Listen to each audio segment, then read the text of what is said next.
नमस्कार। The view विचार मन्थनको नयाँ अङ्कमा यहाँहरूलाई स्वागत छ। वामपन्थी आन्दोलनमा पत्रकारिताको पनि भूमिका निकै महत्त्वपूर्ण छ। जतिखेर पञ्चायतकालमा दलहरू प्रतिबन्धित थिए त्यतिखेर वामपन्थी विचारधारा प्रसारण गर्ने प्रमुख काम पत्रपत्रिकाहरू मार्फत पनि गर्ने गरिन्थ्यो। दृष्टि, छलफल जस्ता पत्रिकाहरू त्यतिखेर आजको तत्कालीन नेकपा एमाले र यसबाट विभाजन भएको अहिलेको नेकपा एकीकृत समाजवादी यिनीहरूको राजनैतिक खुराक जनता माझ पुर्याउने एउटा महत्त्वपूर्ण प्रसारण संयन्त्र नै थियो। पार्टी भित्रैबाट इन्चार्ज खटाउने र ती पत्रिकाहरूमा कस्ता विचारहरू सम्प्रेषण गर्ने भन्ने कुरा निर्क्युल गर्ने गरिन्थ्यो। बहुदल काल सँगसँगै पत्रपत्रिकामा व्यापक परिवर्तन आयो। आज विज्ञान प्रविधिको यो नयाँ ठाउँमा आइपुग्दा पत्रपत्रिकाका नयाँ आयामहरू पनि आए। पत्रकारिता निष्पक्ष हुनुपर्छ, पार्टीसँग जोडिएको हुनुहुँदैन भन्ने एउटा विचार छ। तर पार्टीसँग निरन्तर जोडिएर निश्चित दलको विचारमा आबद्ध भएर पनि पत्रकारिता गरिरहने र वामपन्थी विचारधारा अन्तर्गत रहेर पत्रकारिता चाहिन्छ भन्ने जमात पनि उत्तिकै छ। आज हामी यिनै विषयमा कुराकानी गर्नेछौँ दृष्टि सम्पादक शम्भु श्रेष्ठसँग, जो नेकपा एकीकृत समाजवादी निकट समाजवादी प्रेस सङ्गठनको अध्यक्ष पनि हुनुहुन्छ। स्वागत छ यहाँलाई। हजुर नमस्कार। मैले अलिकति पत्रकारिताको विषयवस्तुलाई जोडेँ।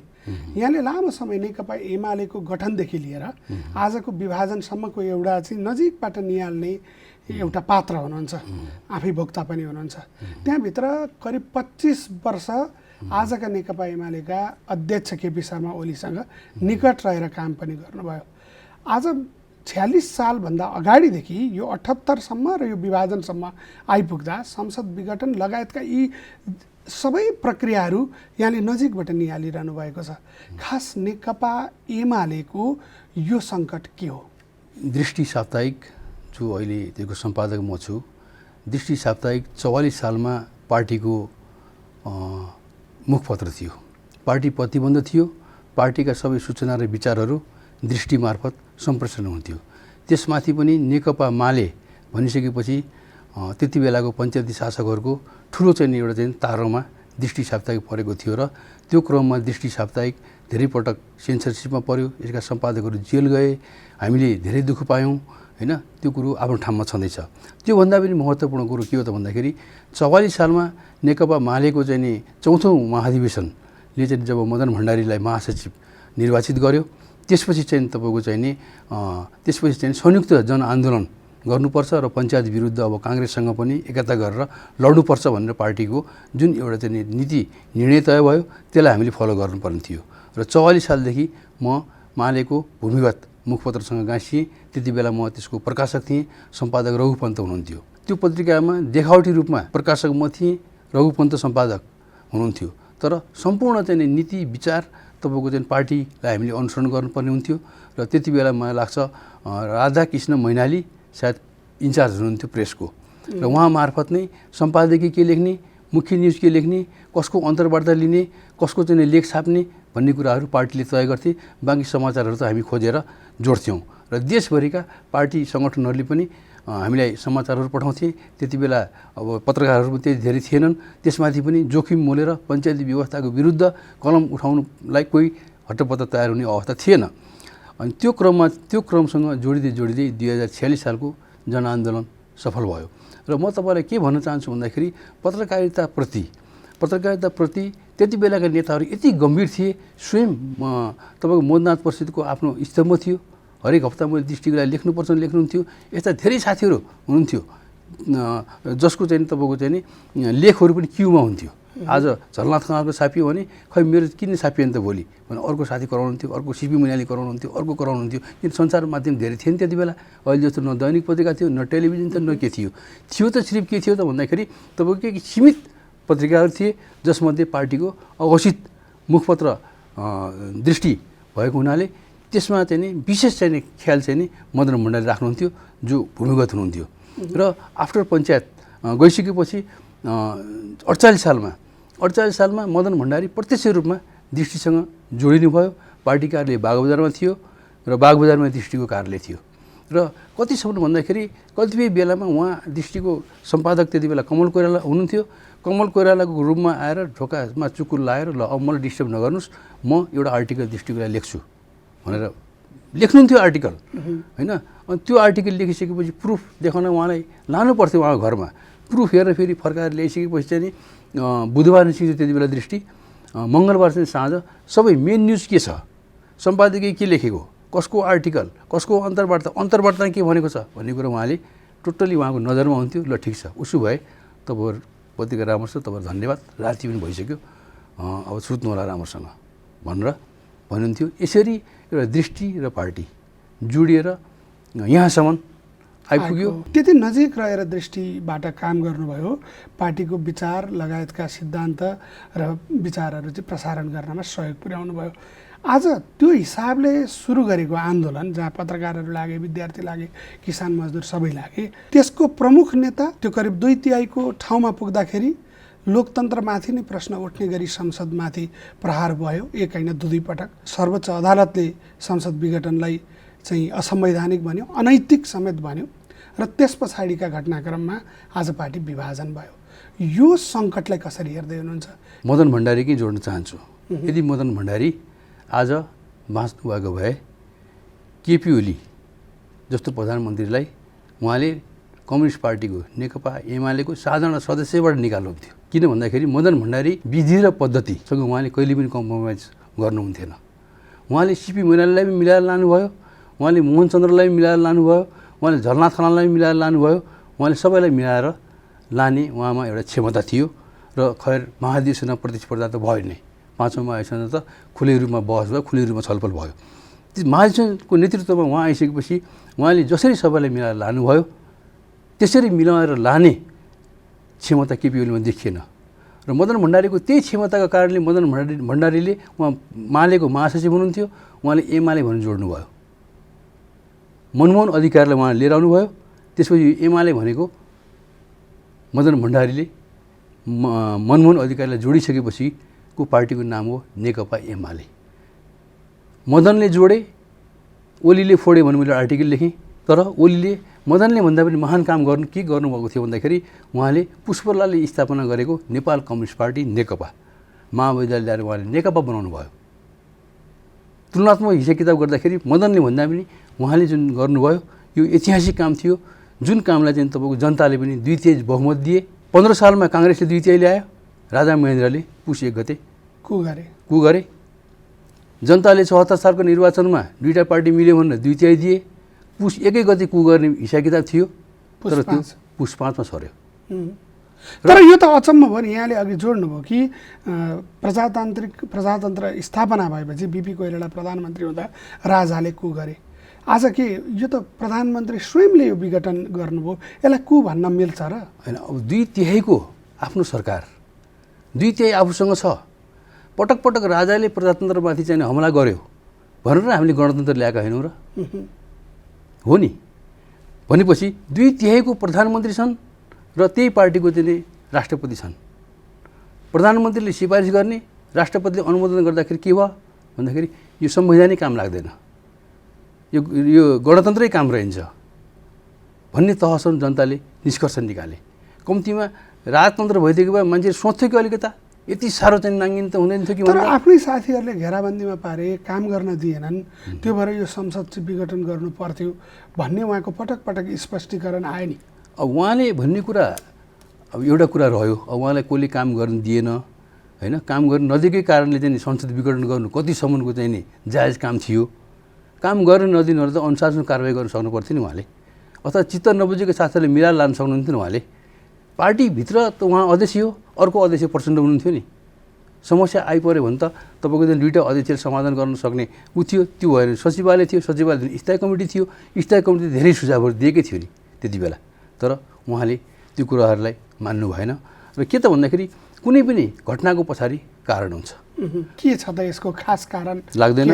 त्यसको खास कारण त के त भन्दाखेरि मैले उहाँलाई दोस्रो पटक प्रधानमन्त्री भइसकेपछि सिंहदरबारमा गएर भेटेरै उहाँले के भनेको थियो भन्दाखेरि तपाईँ 2/3 प्रधानमन्त्री हुनुहुन्छ, 2/3 आफैमा ठुलो कुरो होइन।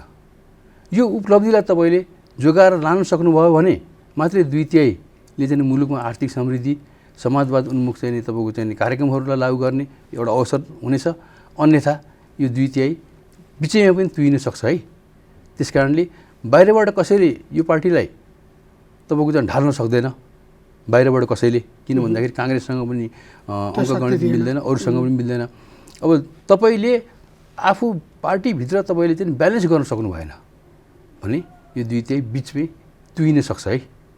त्यस कारणले तपाईँले धेरै न्यु खोज्ने काम प्रचण्डसँग पनि नगर्नुहोस्, किन उसका कारणले तपाईँ प्रधानमन्त्री हुनुहुन्छ। यदि ऊ पार्टी एकतामा नआइदिएको भए 2/3 प्रधानमन्त्री हुँदैन थियो। प्रचण्डको प्रस्तावमा तपाईँ प्रधानमन्त्री हुनुहुन्छ।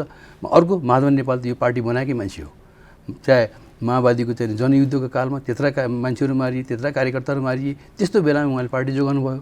वामदेवले फोडेर लाँदाखेरि पनि माधव नेपालले पार्टी जोड्नुभयो भने अहिले प्रचण्डलाई नजिक, माधवलाई टाढा राख्ने काम पनि नगर्नुहोस्। तपाईँले यो दुइटालाई ब्यालेन्स गरेर हिँड्न सक्नु भएन भने तपाईँ लडेका दिन तपाईँलाई उठाउने मान्छे कोही पनि हुने छैन है भन्ने पनि उहाँलाई भनेको थिएँ। उहाँले सुन्नुभयो, भन्नुभयो।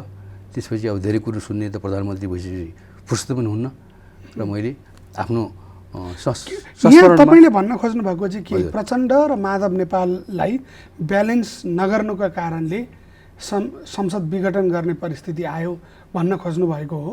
मेरो विश्लेषण के रह्यो भन्दाखेरि, किन म त पत्रकार पनि भएको नाताले हरेक घटनाको पछाडि कारण हुन्छन् र ती कारणहरू ठिक थिए कि बेठिक थिए भनेर केलाउनु त मेरो कर्तव्य नै हो। किन भन्दाखेरि अहिले म तपाईँले अन्तर्वार्ता दिइरहेको छु।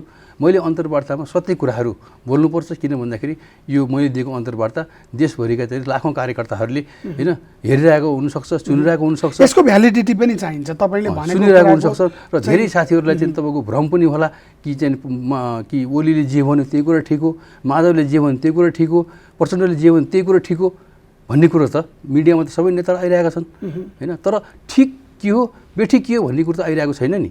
त्यस कारणले चाहिँ मेरो विचारमा चाहिँ के त भन्दाखेरि पार्टी एकता गर्दाखेरि प्रचण्डसँग जुन सहमति गरिएको थियो त्यो सहमति इमान्दारपूर्वक पालना नगर्नु र त्यसलाई धोका दिनु र त्यो सहमतिलाई रद्दी टोकरामा पुर्याउनु ओलीको चाहिँ ठुलो गल्ती हो। किन भन्दाखेरि तपाईँले मसँग जे कुरोको सहमति गर्नुभएको त्यो कार्यान्वयन गर्नु भएन भने त निश्चित रूपमा त्यो सहमतिमा समस्या पर्छ नै।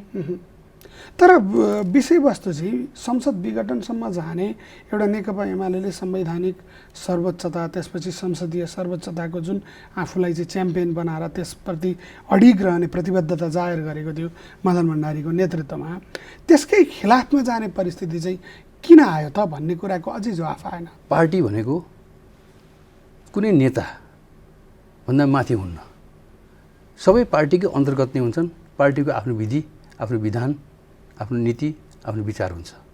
जब त्यो नेता ती सबै कुरादेखि चाहिँ स्खलित भएर जान्छ त्यसपछि चाहिँ पार्टीभित्र विकृति र विसङ्गति झाँगिन्छ। आज त्यत्रो मदनले जोडेको पार्टी, त्यत्रो पुष्पलालले बनाएको पार्टी, त्यत्रो मनमोहन अधिकारीको पार्टी, त्यतिजना शहीदहरूले शहादत दिएको चाहिँ पार्टी आज कुन गतिमा छ त्यो कसले पुऱ्यायो? यसको मूल्याङ्कन कार्यकर्ताले कसरी गर्ने? व्यक्तिलाई दोष दिएर हुन्छ त कि त्यहाँभित्र कुनै यस्तो अवस्था आउँदै थियो कि यो पार्टी विघटनतर्फ, यो पार्टी यहाँले भने जस्तै विकृति उन्मुख भइरहेको थियो? किनभने आन्तरिक लोकतन्त्र थियो, चुनावबाट निर्वाचित भएर चाहिँ केपी ओली अध्यक्ष निर्वाचित हुनुभएको थियो। मान्छेहरूले भन्छन् कि निर्वाचित भएको अध्यक्षको हातखुट्टा बाँध्न खोजेपछि त यो समस्या आउँथ्यो नै, त्यो भएर बाध्यकारी रूपमा संसद विघटन गर्नुभयो भनेर भन्छन् नि। तपाईँ पत्रकारिताको आँखाबाट पार्टीसँग निकट रहेर काम गरेको एउटा पुरानो वामपन्थी एउटा नेता कार्यकर्ताको हिसाबले भन्नुहोस् त, त्यसमा केपी ओलीको बाध्यता कति थियो अथवा केपी ओलीलाई अरू कुनै देशी विदेशी वा देखिएका पर्दाभित्र बाहिरका शक्तिहरूको उक्साहट पनि थियो? सबै कुरो त्यहाँ मिसिएको छ। कम्युनिस्ट विरोधी शक्तिहरूको कुरा त्यहाँ मिसिएको छ। अब आवरणमा त केपी ओली देखा पर्यो। पुस 1 गते 17 साल पुस 1 गते आवरणमा राजा महेन्द्र देखियो र पुस 5 गते केपी ओली देखियो। त्यो राजा थियो होला, ऊ 2/3 प्रधानमन्त्री थियो होला, फरक कुरा। तर घटनाक्रम त एउटै हो नि। तपाईँको पूर्वाग्रह त हैन कुनै कारणले। अनि गोर्बाचोभ के थिए त? कम्युनिस्ट थिएनन्, कम्युनिस्ट पार्टीको महासचिव थिए। ओलीले गरेको पुस 5 को कुरा ठिक हो भन्ने त गोर्बाचोभले गरेको सोभियत सङ्घको विघटन पनि ठिक हो भन्ने ठाउँमा हामी कम्युनिस्टहरू पुग्नुपर्ने हुन्छ कि हामी त्यसैका लागि कम्युनिस्ट बनेका हौँ, त्यसैका लागि यत्रो आन्दोलन गरेका हौँ, त्यसैका लागि जेल नेल बसेका हौँ? पक्कै पनि होइनौँ। म किन कम्युनिस्ट भएँ भन्ने कुरा त सी जिनपिङले चिनमा आज देखाइदियो। आज चीन कम्युनिस्ट पार्टीको माध्यमबाट समाजवादको माध्यमबाट संसारको सबैभन्दा ठुलो अर्थतन्त्र भएको देशको रूपमा स्थापित छ र महाशक्ति राष्ट्रको रूपमा चीन आज अगाडि बढ्न खोज्दैछ भन्दाखेरि हाम्रो पनि 2/3 सरकार थियो समाजवाद उन्मुख संविधान भने हामी आफै लेख्यौँ त्यो बाटोमा त हामीले सानोतिना कुरालाई पन्छ्याएर जान सकिन्थ्यो नि जुन संसदले 2/3 प्रधानमन्त्री बनायो त्यही संसद भङ्ग गरेर गर्न खोजेको कुरो के हो भन्ने कुरा मैले बुझ्न सकेको छैन उहाँले भङ्ग गर्नुभयो काम गर्न दिनु भन्ने बहानामा त्यो बहाना मात्रै हो तपाईँले अघि भनिसक्नुभयो विदेशी शक्ति के शक्तिमान भन्नुभयो त्यो शक्ति त तपाईँको चाहिँ कार्तिकमा आएर गएकै थियो र त्यो शक्ति तपाईँको निरन्तर 6 महिनादेखि उहाँका चाहिँ सल्लाहकारहरूको सम्पर्कमा थिए त्यो कुरा मैले प्रधानमन्त्रीलाई पनि जानकारी गराएको थिएँ कि तपाईँ अब होसियार रहनुहोस् किन भन्दाखेरि तपाईँको बेडरुम समय विदेशी शक्तिहरूको चाहिँ पहुँच पुग्यो तपाईँको हरेक सूचनाहरू बाहिर जान थाले त्यस कारण अब पनि तपाईँले चाहिँ नि सजग हुनु भएन भने तपाईँलाई चाहिँ कुनै पनि बेला खतरा आइपर्न सक्छ त्यो भएको हुनाले तपाईँले त्यो खतरा टार्नको लागि पनि पार्टी एकतालाई मजबुत बनाउनुहोस् प्रचण्डलाई छिडाउने काम नगर्नुहोस् प्रचण्डले गएर इन्डियामा के भने चाहिँ नि आदि कार्यकाल हो त्यो पनि हाम्रो एग्रिमेन्ट भएको छ बाँडफाँडको कुरा गर्नुभयो लगत्तै प्रधानमन्त्री काठमाडौँमा आउनुभयो युरोप जानुभएको थियो उहाँले 5 वर्ष होइन आधा कार्यकाल मलाई थाहा छैन 5 वर्षमा प्रधानमन्त्री भन्नुभयो उहाँहरूको भित्री टसल त कतिसम्म चलाएको थियो भन्ने कुरो त एउटाले दिल्लीमा बोल्ने अर्कोले एयरपोर्टमा बोल्ने यही कामबाट पनि सुरु भयो त्यसपछि पनि यो टसल रोक्नको लागि मैले यो काम ठिक भने तपाईँहरू यसरी नबोल्नुहोस् कुरो भित्रै मिलाउनुहोस् भनेर धेरै ठाउँमा गएर मैले नेताहरूलाई कुराहरू राखेँ आखिरमा ती कुरोहरू सुन्ने कुरोहरू भएन र सुरुङ खन्नेले खनिरहेकै थियो कहाँनिर चाहिँ तपाईँको चाहिँ जागिन्छ भन्ने कुरा झ्याक्का नराख्दाखेरि संसारमा केपी ओली मात्रै होइन धेरै तानासाहरू ढलेका छन् इतिहास छ तपाईँले लोकतन्त्रबाट लोकतान्त्रिक परिपाटी जनताको बहुदलीय जनवादबाट हुर्केर एउटा शीर्षस्थ ठाउँमा पुगेको नेता केपी ओलीलाई किन तानाशाह भन्ने शब्द प्रयोग गर्नुभएको 2/3 सरकार जनताले एउटा भोट लिनलाई कति मिहिनेत गरिरहेका हुन्छन् गाउँका कार्यकर्ताहरूले त्यो कुरा ओलीजीले बुझ्नुभएको थियो यदि थियो भने त्यो मतको सम्मान गर्न सक्नु पर्थ्यो त्यो मत कहीँबाट चाहिँ ल्याएर वर्षाएर उहाँलाई चाहिँ राफल चिट्टा परेको चाहिँ त्यो होइन त्यो मत 70 वर्षदेखिको जनताको शहादत बलिदानी जेल नेल अनेक कुराहरू त्यो 2/3 जोडिएको छ र आशा थियो कि अब कम्युनिस्टहरूले के गर्छन् यिनीहरूलाई 2/3 दिनुपर्छ राजनीति स्थायित्व हुन्छ सबै कुरो हुन्छ भनेर जनताले त्यो मत दिए त्यो मतलाई तपाईँको चाहिँ नि कुठाराघात जुन गर्नुभयो एउटा तानाशाह शैलीले उहाँ जुन चल्न खोज्नुभयो र दोस्रो पटक पनि संविधान के अरे संसद विघटन गर्नुभयो तर उहाँले चुनावकै घोषणा त गर्नुभएको छैन जनतामै जान्छ त मलाई के लाग्छ भन्दाखेरि चुनावको घोषणा गर्नुभयो जनतामा जाने भन्नुभयो कुन मोठ लिएर जनतामा जाने हरेक तानाशाहले यस्तै भन्छन्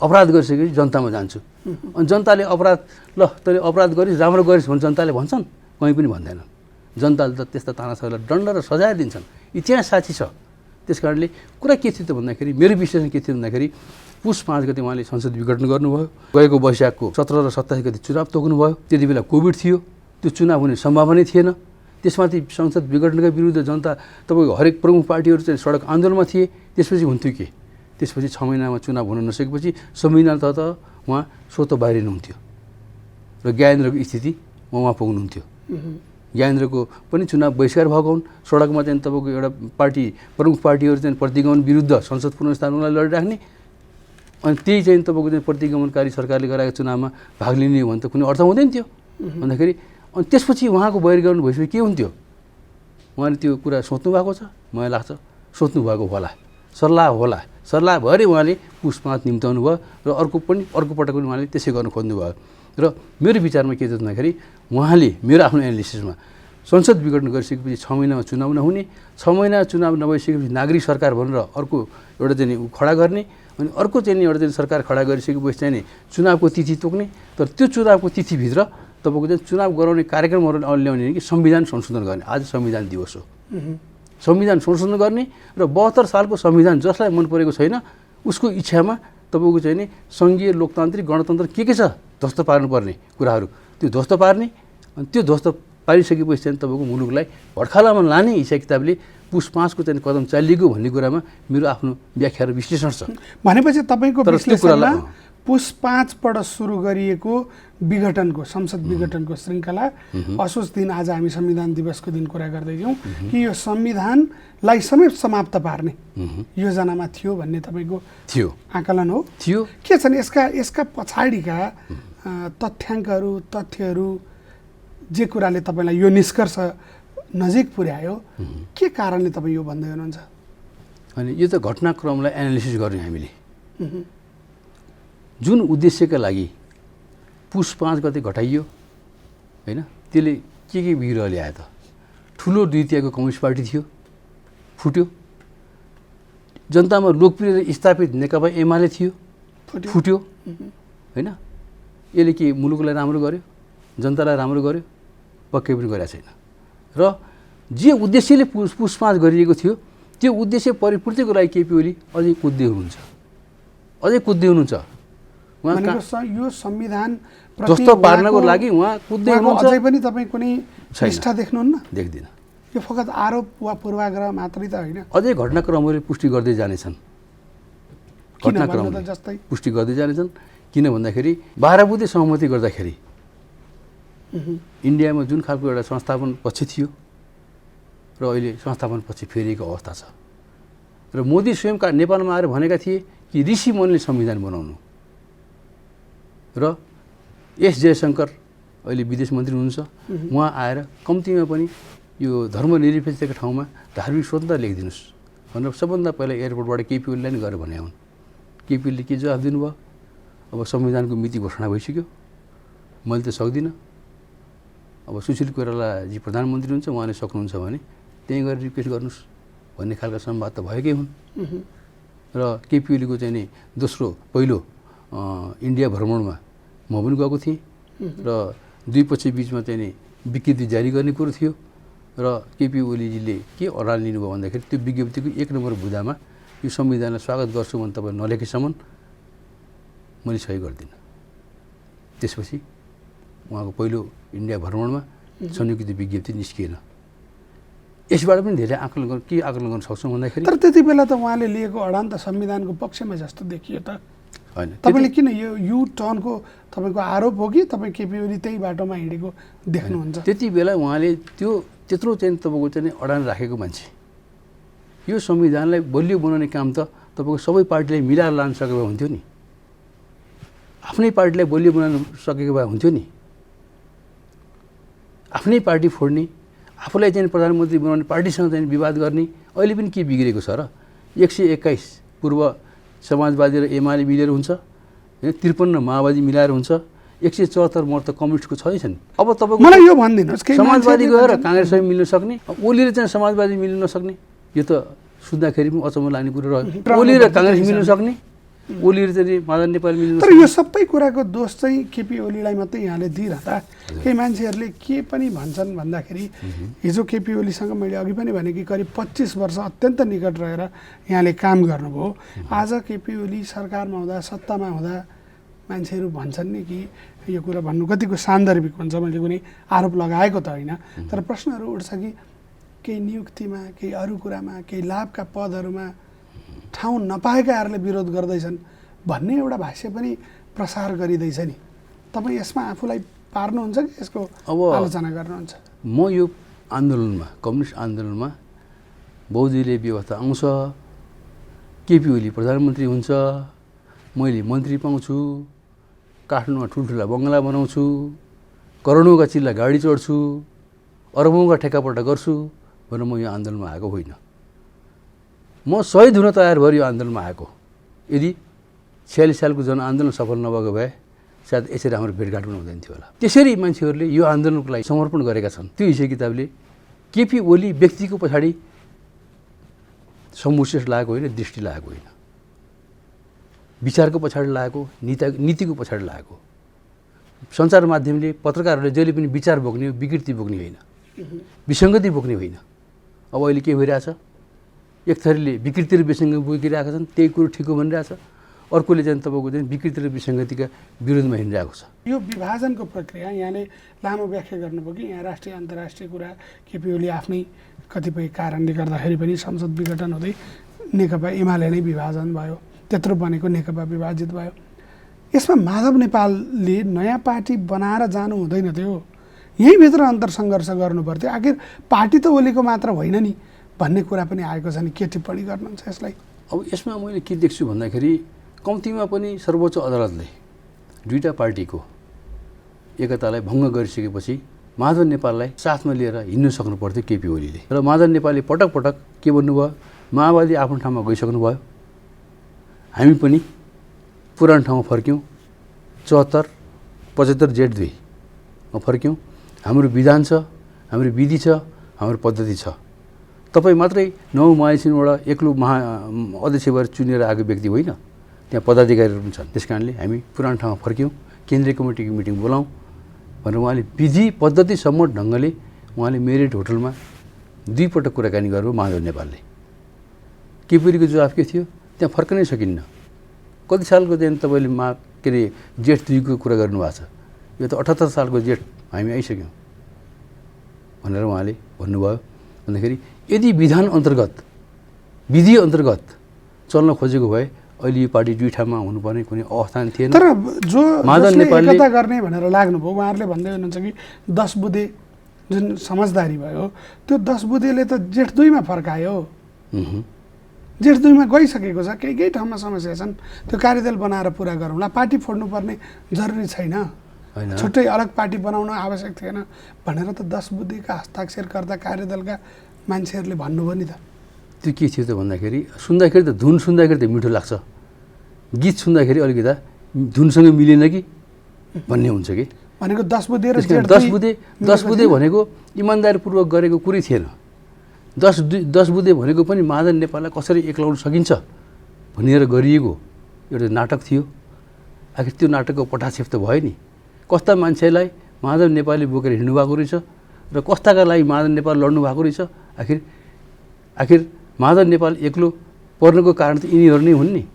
यिनीहरूलाई किन मन्त्री दिएनौ, यिनीहरूलाई मुख्यमन्त्री किन बनाएनौ, विधि र पद्धति ढङ्गले चाहिँ तपाईँको चाहिँ पार्टीमा चाहिँ किन काम भएन भनेर यिनका अन्यायका विरुद्ध माधव नेपाल लड्या हुन् नि। तर आखिर जसले अन्याय गरे उनीहरूसँग यिनीहरू मिल्न गए। तर Z2 लागू भयो भन्नुभयो, प्रदेश नम्बर 3 मा अष्टलक्ष्मी साक्य मुख्यमन्त्री बन्नुभयो, प्रदेश नम्बर 1 मा चाहिँ भीमाचार्य मुख्यमन्त्री बन्नुभयो। अब त करिब पार्टी मिलिसक्यो, माधव नेपाल मात्रै अलिकति इगोले व्यक्तिगत कुण्ठाले बाहिरिनु भएको भन्ने हल्ला निराधार हो। अब माधव नेपालसँग पनि मेरो त्यति निकटता होइन, तर घटनाक्रमले माधव नेपाल सही ठाउँमा उभिएको छ र यिनलाई साथ दिनुपर्छ भनेर म उनको ठाउँमा उभिएका हुँ। केपी ओलीसँग मैले लामो समय सङ्गत गरेँ, उनी गलत थिए भन्ने कुरा घटनाक्रमले पुष्टि गर्यो। त्यसपछि मैले केपी ओलीको सङ्गत छोडिदिएँ, साथ छोडिदिएँ। किन भन्दाखेरि मेरो विचारमा माधव र केपी अब एउटै हुन सक्दैनन्। यिनीहरूको बिचमा कुनै पनि कुरोको अब तालमेल मिल्दैन। ओली अराजकतामा हिँडिरहेका छन् अहिले पनि। बोली सुन्नुहोस्, 2 पटक प्रधानमन्त्री भएको मान्छेले, नेताले सार्वजनिक मञ्चमा गएर त्यति तल्लो स्तर ओर्लिएर कसैलाई गाली गर्नुहुन्छ? आफ्नो पदीय जिम्मेवारी पनि ख्याल गर्नुपर्छ। अब माधव नेपालसँग कुनै विकल्प थिएन, माधव नेपालले धेरै प्रयास गर्नुभएको। यदि मेरिट होटलको पहिलो बैठकमा ल ठिक छ माधव कमरेड, तपाईँले Z2 74 Z2 75 Z2 फर्क्यौँ भन्नुभयो, मैले माने भनेर केपी ओलीले भनिदिएको भए माधव नेपाल र केपी ओली मिल्थे र कुराहरू अगाडि बढ्थ्यो। र तपाईँको चाहिँ पहिलो मिटिङ त अझै बालाटारमा आइज भन्दाखेरि माधव कमरेडले जान्न भन्नुभयो अरे। त्यसपछि त्यो धुम्बाराईमा राखियो मिटिङ। धुम्बाराईको मिटिङमा माधव कमरेड चाहिँ तपाईँको कन्भिन्स हुनुभयो, तर त्यहाँ चाहिँ सँगै गएका चाहिँ भीम रावलले मान्नु भएन अरे, उचाल्ने काम गर्नुभयो अरे। त्यसपछि अब केपी ओलीतिर गए। अब हामी चाहिँ आफ्नो बाटो सोध्नुपर्छ भनेर यही भीम रावलहरूले नि तय गरेको कुरो थियो त्यति बेला सबै कुराहरू। र अर्को पार्टी गठन गरेको कुराहरू आए, धेरै कुरोहरू आए त्यस बिचमा होइन। अब अरूलाई दोष नदिउँ, मूल कुरो के हो त भन्दाखेरि एकीकृत एमालेको अध्यक्ष त केपी ओली हुन् नि अहिले पनि महाधिवेशन नभएसम्म त। उनले आफ्नो गल्ती कमजोरी नभएको मान्छे को हुन्छ? उनले आफ्नो गल्ती कमजोरीलाई स्वीकारेर उनी अगाडि बढ्ने हुन् भने अहिले पनि त्यही गल्ती कमजोरी माधव नेपालले स्वीकार्नु पर्थ्यो भन्ने पनि एउटा भनाइ छ नि। माधव नेपालले त संसद विघटन गरेका थिए र उनले के गल्ती गरेका छन्? उनले चाहिँ जेठ 2 फर्क्यौँ भनेकै हुन् नि, विधि पद्धति ढङ्गले चलाउँ भनेकै हुन् नि। जेठ 2 त फर्क्यो त, जेठ 2 त फर्क्यो, मुखले फर्केर भएन नि। धुन मिल्यो, गीत मिलेन। मैले अघि नै भने भनेको जेठ 2 मा नेकपा एमाले फर्केको छैन। त्यो सबै के थियो? जालझेल हो। अब त्यो जालझेलको परिणाम फेरि हरेक घटनाको पछाडि कुनै कारण हुन्छ भनेको छु मैले, होइन? अब जेठ यो जुन 10 बुधे भन्नुभएको छ, अब यो कुरो फेरि गएर महाधिवेशनमा विधानमा गएपछि थाहा होला। अब एमालेको अब त्यसपछि अर्को महाधिवेशन भनिएको छ, त्यहीँ थाहा होला। अब फेरि म त देख्छु भनेपछि त्यो नेकपा एमाले हिजोको हिसाबले यहाँले ईश्वर पोखरेलले चाहिँ 10 बुधेमा फर्किन्न भनेको कुरा जोड्न खोज्नु भएको होला सम्भवतः, अथवा के हो त्यो पनि जोड्नु होला कि यो नेकपा एमाले अब फेरि हिजोको नेकपा एमाले त्यो लोकतान्त्रिक परिपाटीको नेकपा एमालेमा पुनःस्थापित हुने चाहिँ कुनै सम्भावना छैन? अहिले गएको एमालेलाई त जनताले चुनावमा देखाइदिन्छन् नै। परिणाम आएपछि मात्र थाहा पाउने भयो कि मेरो हैसियत के रहेछ भन्ने कुरा। जनताले ढोका बाटो कुरेर बसिरहेका छन्। जनताले सधैँ सही फैसला नगर्न सक्छन् नि। जनताले सही फैसलै गरेर हामी लोकतान्त्रिक गणतन्त्रको ठाउँमा आएका छौँ नि। तर जनता भनेको त बेकुफ हुन्, भेडा हुन् भने त यी नेताहरू नै हुन्। जनता त अझै शक्ति हुन् नि। भोलि कथम कदाचित नेकपा एमाले नै ठुलो पार्टी भयो भने एकीकृत समाजवादी खोल्ने कुरा गलत रहेछ भनेर भन्नुहुन्छ? नेकपा एमाले नै ठुलो पार्टी हुने सम्भावना त म कहीँ पनि देख्दिनँ। कम्तीमा एकीकृत समाजवादी भन्दा ठुलो हुने सम्भावना देख्नुहुन्छ कि देख्नुहुन्न? त्यो पनि देख्दिनँ। किन भन्नुहुन्छ भने अहिले जुन सरकार बनेको छ, यो सरकार सिर्फ केपी ओलीलाई बहिर्गमन गर्नको लागि र शेरबहादुर देउवालाई ल्याउनको लागि मात्रै यो सरकार बनेको हो जस्तो मलाई लाग्दैन। यो सरकार यो संविधान जोगाउनुपर्छ, संविधानका उपलब्धिहरू रक्षा गर्नुपर्छ। बाह्य हस्तक्षेप बढ्यो भनेर 5 जना प्रधानमन्त्री लेखेर दिनुभयो। त्यस कारणले गर्दाखेरि यो संविधान जोगाड गर्नको लागि अहिले जति पनि गठबन्धनमा रहेका चाहिँ दलहरू हुन्, यी दलहरू भोलिका चुनावसम्म पनि तालमेल गर्ने उद्देश्यले हिँडेका छन्। भनेपछि कहाँबाट नेकपा एमाले चुनाव देख्ने, चुनाव के बहुमत ल्याउने कुरा देख्नु भएको छ तपाईँले? म त देख्दिनँ। खुबै एमालेका मान्छेहरू जित्यो भने 8-9 जनाले जित्लान्। तिनका पनि कति मत पहिला पाएका थिए, तिनका प्रतिद्वन्दीले कति मत पाएका थिए। अब चाहिँ माओवादीको साथ टुट्दाखेरि के हुन्छ भन्ने हिस्से किताब त हामीले पनि गरेका छौँ। आखिर जनतालाई बुझाउने मिडियाले नै हो। तिम्रो हैसियत यो छ भन्ने कुरा। किन भन्दाखेरि तपाईँको चाहिँ माओवादीसँग मिल्दाखेरि मात्रै एमाले के नभए पनि 25-30 ठाउँमा 250देखि लिएर 5000सम्मको मतले जितेका छन्। अब जति पनि एमालेबाट जितेका छन् यिनीबाट 5-5000 मत घटाइदिनुहोस्, होइन? अनि काङ्ग्रेसको मत जोड्दै जानुहोस्, कति पाएका थिए त्यति बेला। स्वतः त जाने एउटा सिन त देखिन्छ। आखिर ती मतदाता त मरेका छैनन्, ती मतदाता त जीवितै छन् अहिले पनि। त्यस कारणले त्यति ठुलो परिवर्तन होला र अब एमाले भन्न त अब चाहिँ नि नौमती बाजा बजाएर चाहिँ नि फेरि सिंहदरबार छिर्छु भनेर ओलीजीले भन्नुभयो। सुनि मैले कतै कार्टुनमा हेरेँ मैले, होइन? अब नौमती बाजा त बजाउनु होला, त्यो त बजाउनु पाइयो नि। तर सिंहदरबार चाहिँ उहाँ छिर्नुहुन्छ भन्ने कुरो मलाई लाग्छ। तपाईँले यदि स्पष्टसँग नेकपा एमाले प्रति जुन राख्नुभयो, यहाँले पूर्वाग्रह पनि होइन भन्नुभयो, एक हिसाबले केपी ओलीलाई तानासा भन्नुभयो, माधव नेपालको बाटो ठिक छ भन्नुभयो। हिजो दृष्टि कुनै बेला पार्टीको वामपन्थको विचार सम्प्रेषण गर्ने कुरा थियो। मान्छेहरू भन्छन् त्यस पछाडि यो ओली समूहसँग निकट भएर त्यसका विचार प्रचार गर्ने एउटा साधन बन्यो र अहिले भन्दैछन् कि यो माधव नेपालसँग निकट भएर अब त्यो विचार प्रसार गर्ने एउटा साधन बन्दैछ भने वामपन्थ पत्रकारिता र निश्चित व्यक्तिसँग जोडिएर गरिने पत्रकारिता एउटै हो त? तपाईँमाथि पनि प्रश्न उठ्छ नि। दृष्टिले बोकेको भनेको एमालेको लिगेसी हो, मदन भण्डारीको लिगेसी हो, जनताको बहुदलीय जनवाद हो। आखिर त्यो यात्रा त मदन भण्डारी, केपी ओली, माधव नेपाल, वामदेव गौतम सबैले सँगसँगै तय गरेका होइनन् र अझै धेरै नेताहरू छन् सँगसँगै तय गरेका बाटो होइनन् र हुन्। जहाँसम्म कुरो मिल्दै गयो, सही विचारहरू हुँदै गयो, त्यहाँसम्म सबै मिल्दै गए। जो विचारै नमिलिसकेपछि बिचमा वामदेव पनि फुटेर नगएका त होइनन्। त्यस्तो कठिन स्थितिमा पनि केपी ओली र माधव नेपालले त आखिर पार्टी जोडेकै हो नि त। त्योभन्दा पनि कठिन स्थिति अहिले आइपर्दाखेरि किन फेरि चाहिँ तपाईँ केपी ओलीले माधव नेपाल लड्नु पर्यो? मिले भएन? यही कुरा माधव नेपाललाई नै भन्दा चाहिँ के हुन्थ्यो, तपाईँहरू मिले भएन भनेर? होइन, अब त्यो त माधव नेपालको आफ्नो कुरो रह्यो, तर मिलाउने काम त मिडियाले पनि त गरिदिनु पर्यो। मिडियाको पनि काम के छ भन्दाखेरि कसरी हुन्छ झगडा पारिदिने, कसरी हुन्छ भ्रममा पारिदिने, कसरी हुन्छ तपाईँको चाहिँ होइन अब यिनीहरू मिल्नै सक्दैनन् भन्ने स्थितिमा पुर्याउने, ती मिडियाको पनि त इन्ट्रेस्ट होला नि। त्यत्तिकै कम्युनिस्ट होइन आन्दोलन यो बाटोमा त पुगेका छैन। त्यस कारणले सही के हो भन्ने कुरा आफैले आत्मसात गर्नुपर्छ। 2/3 अहिलेसम्म पनि 5 वर्षको लागि छोडिदियो भने त प्रचण्डले 2.5 वर्ष कार्यकाल छोडेर अहिलेसम्म पनि त तपाईँको प्रधानमन्त्री त केपी ओलीलाई हटाउन सक्ने तागत त कसैको छैन। उहाँ आफैले संसद विघटन नगरेको भए कि यो परिदृश्य देख्न पाइन्थ्यो र यो नाटक देख्न पाइन्थ्यो र? यो सबैको कारण त पुस 5 हो। पुस 5 को फेरि अन्य कारणहरू छ यहाँले बताए जस्तो देशी विदेशी लगायत होइन। पुस 5 को यो 2/3 को सरकार खत्तम बनाउनु भनेको होइन तपाईँको कम्युनिस्ट आन्दोलन समाप्त पार्नु हो भन्ने त सर्लङ्गै छ। भनेको त्यो डिजाइनमा केपी ओली फस्नुभयो। केपी ओली फस्नुभयो। तर त्यत्रो अडान लिएर त्यसबाट मुक्त गर्ने भारतसँगकै नाकाबन्दीको सवालमा त्यसरी उभिएको चुचे नक्साको कुरा छ। बरु त्यो नक्सा छापे बापत मलाई दण्डित गरेको हो भन्ने छ नि उहाँको भनाइ। किन त्यतापट्टि चाहिँ ध्यान दिनुभएको छैन?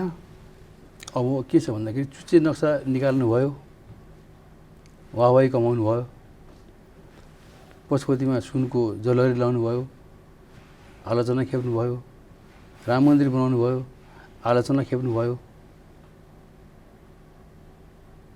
त्यस कारणले राष्ट्रवादी भन्ने छवि जुन चुलियो पहिलो नाकाबन्दीमा त्यसैको चाहिँ परिणाम के थियो त? केपी ओली दोस्रो पटक 2/3 प्रधानमन्त्रीमा पुनरागमन हुनु त्यसैको परिणाम थियो नि।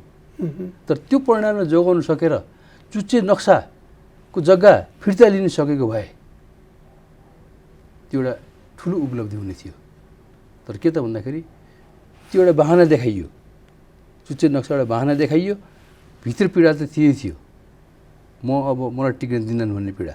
त्यो के पीडा भन्ने कुरो त होइन उहाँलाई जसले पुस 5 गतेको दुर्घटना निम्त्याउन उक्साएका थिए उनलाई नै थाहा होला। यसमा चाहिँ के बढी दक्षिणको हात छ भन्न खोज्नुभएको? अब विशेष विमान चढेर उत्तरबाट त आगो सुनिएन, दक्षिणबाट आगो सुनियो। राति दिउँसो होला, सिधै एयरपोर्टबाट चाहिँ नि बलटार गइयो नि, 3 घन्टा कुराकानी भयो त्यहाँ, कति समय त गोप्य कुराकानी नै भयो। अनि त्यो एकाएक फेरि तपाईँ कुनै पनि घटना एकाएक घट्दैन। पुस 5 को श्रृङ्खला त वैशाखमा चाहिँ तपाईँको चाहिँ पार्टी फोड्ने अध्यादेशबाट ल्याएबाट नै सुरु भएको छ। पार्टीभित्र विरोध भयो, 2/3 को सरकार छ, अर्काको पार्टी किन फोड्ने, यसरी नजाउँ, यो फिर्ता लिनुहोस् नभए ठिक हुन्न भन्ने हिसाबबाट त त्यति बेला फिर्ता लिएकै हो। यसरी हेर्दाखेरि यो गोलमालमा उहाँ आफू फन्दामा पर्नुभयो। उहाँ आफू फन्दामा मात्रै पर्नु भएन कि सिङ्गो देशलाई उहाँले फन्दामा पार्नुभयो, सिङ्गो कम्युनिस्ट आन्दोलनलाई फन्दामा पार्नुभयो। अब यसको विपक्षमा जुन गठबन्धन बन्यो, अहिले सरकार बनेको छ, यो चाहिँ कति लामो जाने देख्नुहुन्छ यहाँ? किनभने एमसिसी लगायतका मुद्दाले त गठबन्धनमै सङ्कट आउँछ कि भन्ने हल्ला त चल्न सुरु भइसक्यो नि। त्यो त अब पार्टीभित्रका कुराहरूलाई सहमति गरेर मिलाएर लान सक्नु पऱ्यो नि। एमसिसी 19 17 18 19 21 सम्म हुनुपर्ने थियो, 5 वर्षको म्याद गुज्रियो भन्ने कुरा आयो होइन। र एमसिसी तयार, एमसिसी स्वयं 2/3 को सरकारले गर्न सक्ने कुरा थियो, केपी ओली गर्न सक्ने कुरा थियो। त्यति बेला उहाँले किन गर्न सक्नु भएन? त्यति बेला एमसिसी पास हुन नदिनको लागि कोले भूमिका खेले, त्यो कुरालाई उहाँले पनि त गहन अध्ययन गर्न सक्नु पर्यो। कुनै पनि घटनाक्रमलाई उहाँले पनि गहनसँग अध्ययन गर्न सक्नु पर्यो, सही निष्कर्ष निकाल्न सक्नु पर्ने। उहाँले खालि यो डिबेट गर्ने, सडकमा नाराबाजी गर्ने विषयवस्तु त होइन यो। एमसिसी यो कारणले ठिक छ मानौँ, एमसिसी यो कारण ठिक छैन नमानौँ, कम सत्य कुरो त जनताको अगाडि बजाइदिनु पर्यो। यो के को रुमोलो भइरहेछ? स्वयं नेताहरूले के को रुमोलो गरिरहेका छन्? यो कि यो सत्ता ढालेर बनाउने कुरो हो र एमसिसी? पक्कै पनि होइन। त्यस कारण मलाई लाग्छ एमसिसीकै कारणले यो सत्ता के हुन्छ भन्ने कुरो होइन होइन। अब भन्न त अब प्रचण्ड र के अरे शेरबहादुर देउवा र ओली मिल्यो भने यो एमसिसी पास हुन्छ अरे। त्यस कारणले अब चाहिँ माधव नेपाल र प्रचण्डलाई सरकारबाट निकाल्ने रणनीति भित्रभित्र भइरहेको छ भन्ने कुरा पनि सुने। भएको द्वितीयको प्रधानमन्त्री छोडेर किन फेरि चाहिँ यो अर्को षड्यन्त्र गर्दै हिँड्नु पर्यो? 121 पूर्व एमालेसँग छ, 153 तपाईँको माओवादीसँग छ। कम्युनिस्टकै बिचमा चाहिँ एकता गरौँ न। कम्युनिस्टकै बिचमा एकता गर्ने ठाउँ त अहिले पनि छ। म त यो भन्छु, फेरि पनि कम्युनिस्ट एकतालाई जोगाउँ। गल्ती को कोले गरेको थियो हिजो। जाँदा जाँदै यहाँले बताइदिनुहोस् कि वामपन्थी पत्रकारिता मार्फत भले कार्ल मार्क्सले पनि आफ्नो अभियानको सुरुवात त पत्रिकाको सम्पादक भएर गरेका थिए। त्यसैले पत्र पत्रिका राजनीतिक विचारसँग समीपमा हुनुपर्छ कि पर्दैन भन्ने ठुलो डिबेट छ। हामी आज त्यतातिर गएनौँ कि निष्पक्षताको एउटा विषयवस्तु होला, तर वामपन्थी पत्रकारिताको आफ्नो महत्त्व छ। त्यो हिसाबले हेर्दा अबको वामपन्थी आन्दोलन यहाँभित्रको निरन्तर लागिरहेको एउटा पत्रकार, यसका उतार चढाव पनि देखेको, जोड घटाउ पनि बुझेको, विघटन सङ्ख्या गणित अङ्कगणित त्यस पछाडि बीजगणित सबै बुझेको मान्छेको हिसाबले अबको वामपन्थी आन्दोलनको दिशा सम्भावना के देख्नुहुन्छ? यो कमजोर बन्दैछ कि यो फेरि नयाँ ढङ्गले उठ्छ? अब केपी ओली आफैले भन्नुहुन्छ पात झर्दैमा बुटो मर्दैन भन्नुहुन्छ नि, कुरो त्यही हो। कुरा त ओलीकै ठिक, ओलीकै ठिक। पहेँला पातहरू झर्छन्, फेरि नयाँ तर पहेँलो चाहिँ को हो भन्ने नयाँ मुनाहरू पलाउँछन्। पहेँलो को हो के हो भन्ने त्यतातिर हामी नजाउँ। त्यस कारणले भविष्य सुन्दर छ। अब उत्तरका छिमेकी सुपर पावरमा आउँदैछन्, इकोनोमिक पावरमा गइसके। दक्षिणका छिमेकी इकोनोमिक पावरमा आउँदैछन् होइन। यो हिसाब किताबले हामी जुन बिचमा छौँ हामीले दुइटैलाई मिलाएर लान सक्यौँ भने समृद्धि पनि टाढा छैन। अहिले त के भइरहेछ भन्दाखेरि समुद्रको छेउमा बसेर होइन पानीको खोजीमा हिँड्नुपर्ने अवस्था छ हाम्रो। पानीको खोजी कहाँ भन्दाखेरि तपाईँको उहाँ खाडीमा जानुपर्ने एउटा बाध्यता छ एक गिलास पानी पिउनुको लागि। स्रोत यत्रा छन् हाम्रा। त्यही जनशक्तिले चाहिँ आज कतार बनाएको छ, त्यही जनशक्तिले दुबई बनाएको छ कि नेपाल बनाउन सक्दैन। चाइनाको एउटा सहरले 2-3 करोड जनसङ्ख्या पालिरहेको छ, हाम्रो देशले सक्दैन यत्रो स्रोत साधन भएर। यो सबै असफलताको कारण के हो त भन्दाखेरि राजनीति अस्थिरता, नेताहरूको नालागिपन। किन भन्दाखेरि आखिर 7 सालमा प्रजातन्त्र हामी कहाँ आयो, 23 सालमा चाहिँ तपाईँको चाहिँ नि प्रजातन्त्र भारतमा आयो, 23 सालमा चाहिँ माओवादी क्रान्ति चाइनामा गरे र हामीभन्दा पछाडि जन्मेका देशहरू आज कहाँ कहाँ पुगिसक्यो होइन। हिजो हामीले चामल निर्यात गर्ने देशहरू आज समृद्धि भइसके। अब हामी चामल आयात गरेर खानुपर्ने अवस्थामा छौँ। यो त म्यानेजमेन्ट नमिलेको हो नि, गभर्मेन्टको सरकारको म्यानेजमेन्ट नमिलेको हो नि। यो सन्दर्भमा वामपन्थीको भविष्य चाहिँ अझै पनि उज्जवलै छ। एउटा अन्तर्राष्ट्रिय घटनाक्रमहरू पनि भनौँ। किन भन्दाखेरि पुँजी समाजवादबाट तपाईँको चाहिँ समृद्धि हासिल हुन सक्दैन भने चाहिँ तपाईँको चाहिँ चाइना आज कम्युनिस्ट झन्डा फहराएरै संसारको सबैभन्दा धनी देश भन्यो। सबभन्दा धनी देशका सूचीहरूमा आज चाइनिजहरूकै नाम चाहिँ धेरै किन आयो त भन्दाखेरि एउटा चाहिँ नि तपाईँको चाहिँ नि सम्भावना छ होइन। एउटा चाहिँ तपाईँको चाहिँ नि यो जुन मार्क्सवादी अर्थशास्त्रका कुरादेखि लिएर धेरै कुराहरू गाँसिएका छन् र अबका विश्वका तपाईँको चाहिँ नि विश्वका चाहिँ नि अर्थविदहरूले पनि होइन का लागि पनि चाहिने एउटा ठुलो शिक्षा बन्दैछ। किन भन्दाखेरि पुँजीवादी देशहरूले मात्रै धनी हुन्छन्, समाजवादी देशहरू गरिब हुन्छन्, खान पाउनन् भन्ने जुन चाहिँ कुरोहरू थियो त्यो कुरोलाई चाहिँ चाइनाको अहिलेको घटनाक्रम देखाइदियो र यो कोभिडले त चाइनालाई ठुलो एउटा अवसर प्रदान गरेको छ र चाइनासँग पनि हामीले बिआरआई गरेका छौँ होइन। त्यसलाई पनि हामी निरन्तरता दिन सक्नुपर्छ। किन भन्दाखेरि व्यापार पारवान सन्धि त चाइनासँग पनि भयो हाम्रो, त्यसले भूजडित भनेर भनियो। सी जिनपिङ आए, उत्साहपूर्वक बसे, गए, हातेमाला गरौँ भने आखिर द्वितीयलाई देखेर न भनेका थिए। ओलीले त सी जिनपिङलाई पनि लप्पा खाने काम गरे भन्ने कुरा त पुष्पमात्रै देखायो। हस्, समयका लागि धेरै धेरै धन्यवाद। Thank you. आज हामीले कुराकानी गऱ्यौँ वरिष्ठ पत्रकार शम्भु श्रेष्ठसँग। अर्को हप्ता यसै समय हामी उपस्थित हुने नै छौँ। त्यतिन्जेलसम्मका लागि जनताद्वारा जनताका लागि प्रसारित जनता टेलिभिजन हेरिरहनुहोस्। आजलाई द भ्यू विचार मन्थन यति। नमस्कार।